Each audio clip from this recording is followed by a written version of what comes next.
вспомнить, как у нас проходила с вами реформа жилищно-коммунальной сферы. Помните, как нам пообещали всем бесплатное жилье, бесплатную приватизацию, и мы все радостно побежали приватизировать свои квартиры. И только после этого выяснили, что кроме квартир нам достались еще дырявые крыши, разрушенные фасады, да и сгнившие трубы нашего дома. После чего государство нам сказало: а теперь это ваши проблемы по содержанию общедомового имущества. Кроме этого, мы оказались как собственники жилья, как жильцы, один на один с управляющими компаниями и с энергоснабжающими организациями.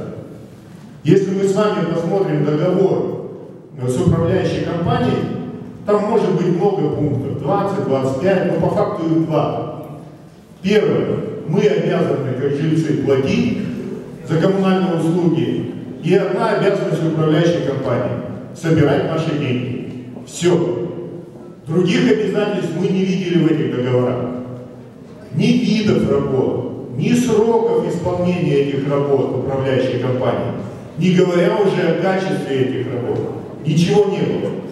Более того, мы не выбирали порой эти управляющие компании. Это они нас выбрали. Это они нас загнали в коммунальное крепостничество.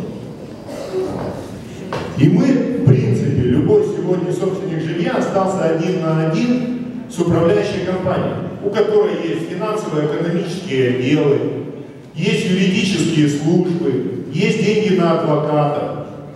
А у простых граждан порой нету знаний вот этого специализированного предмета в сфере коммунального.